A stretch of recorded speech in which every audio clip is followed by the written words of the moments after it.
चलिए स्टूडेंट्स, एक interesting question देखते हैं। A product is assembled from three components x, y and z. The probability of this component being defective is respectively 0.01, 0.02 and 0.05. What is the probability that the assembled product will not be defective? अच्छा, देखो यहां पर ऐसा बोला है कि तीन component को असेंबल करेंगे तो प्रोडक्ट बनेगी। हर component X Y Z defect होने की क्या प्रोबेबिलिटी है, और क्वेश्चन है कि प्रोबेबिलिटी आपको यह निकालनी है कि प्रोडक्ट जो असेंबल करके बनाई है वो डिफेक्टिव नहीं होनी चाहिए। अब आप कब बोल सकते हो कि प्रोडक्ट इज नॉट डिफेक्टिव? यदि एक भी कंपोनेंट डिफेक्टिव होगा तो पूरी प्रोडक्ट डिफेक्टिव हो जाएगी। मान के चलिए कि सपोज ये पेन है, ये हमारा प्रोडक्ट है, तो उसमें तीन कंपोनेंट है। एक आउटर बॉडी है, ठीक है, और इसके बाद ये एक नीब है, और तीसरा कंपोनेंट इसके अंदर जो इंक वाला ग्लू डालने के लिए जो हमारे पास स्पंज होता है वो स्पंज ले लेते हैं। तो तीन कंपोनेंट है। अब ये प्रोडक्ट डिफेक्टिव कब मानी जाएगी? तीन में से एक भी डिफेक्टिव होगा तो प्रोडक्ट डिफेक्टिव हो गई। और नॉन डिफेक्टिव कब बोलेंगे कि तीनों में से एक भी कंपोनेंट डिफेक्टिव नहीं है तो entire pen is not defective. तो वही चीज आपको यहां पर अप्लाई करनी है। मतलब थ्री कंपोनेंट्स जो एक्स वाई जेड है वो डिफेक्टिव होने की प्रोबेबिलिटी हमारे पास है। एक काम करते हैं, मैं उसी को इवेंट बना देता हूं। Let event A component X is defective. फिर हम बनाते हैं event B component Y is defective, और event C component Z is defective. चलिए, what is P of A? P of A है कंपोनेंट एक्स डिफेक्टिव है, उसकी प्रोबेबिलिटी 0.01 है। पी ऑफ बी वो 0.02 है, and P of C is 0.05। Requirement: probability that assembled product is not defective। इसका यह मतलब हुआ कि इवेंट ए भी नहीं होनी चाहिए, मतलब कंपोनेंट एक्स भी नॉन डिफेक्टिव होना चाहिए, वाई और जेड तीनों नॉन डिफेक्टिव होने चाहिए। मतलब event A dash and B dash and C dash. अब मैं आपको बता दूं कि क्या ये तीनों इवेंट इंडिपेंडेंट है? Event A B C are independent, then automatically मान के चलो their complementary events are also independent. इसका यह मतलब हुआ कि ए बी सी इंडिपेंडेंट है तो A dash B dash C dash भी एक दूसरे से इंडिपेंडेंट ही होगी, क्योंकि इंडिपेंडेंट होने का डेफिनेशन ही यही कि अकरेंस और non occurrence have no influence over occurrence और नॉन अकरेंस ऑफ अदर। इसका यह मतलब हुआ कि एक का होना या ना होना, मतलब ए और ए डैश दोनों किसी दूसरी इवेंट बी और बी डैश पर इंपैक्ट नहीं करते, या सी और सी डैश पर इंपैक्ट नहीं करते। तो इसका यही मतलब है कि ए बी सी इंडिपेंडेंट होगा तो नॉन अकरेंस भी इंडिपेंडेंट होगा, मतलब A dash B dash C dash भी इंडिपेंडेंट। और इंडिपेंडेंट में इंटरसेक्शन हो तो आप क्या करोगे सर? मल्टीप्लाई कर देंगे। So probability of A dash into probability of B dash into probability of C dash.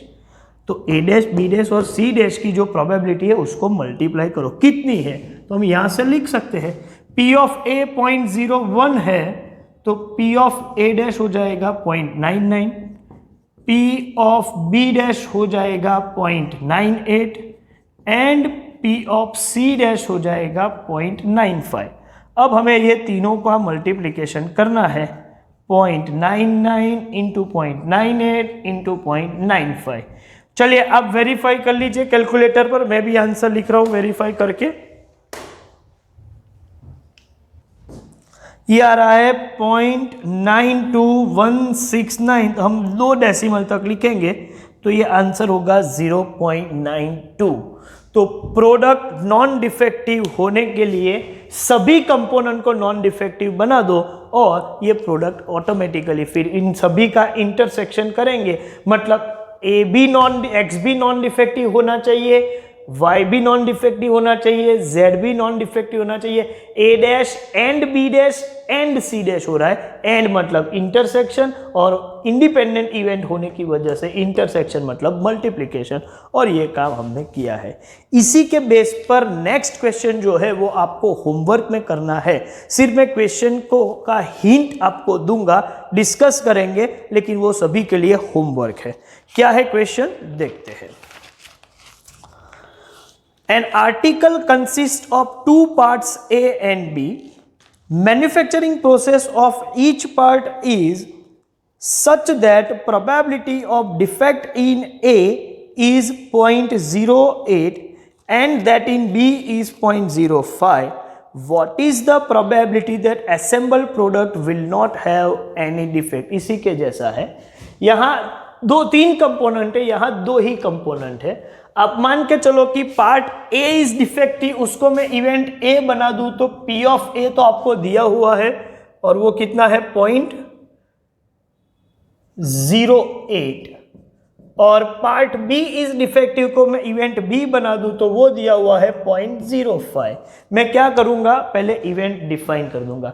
Late event A part A is defective, let event B part B is defective, P of A 0.08, P of B 0.05, और उसके बाद requirement probability that the product will not have any defect. इसका मतलब requirement में क्या चाहिए मुझे, आप बोलोगे सर रिक्वायरमेंट में चाहिए P of A dash intersection B dash, that means P of A dash into P of B dash, और इसके लिए मैं P of A डैश 0.92 और P of B डैश 0.95 ये दोनों का मल्टीप्लिकेशन कर दूंगा और फाइनल आंसर हम निकालेंगे, ये 0.874 आएगा।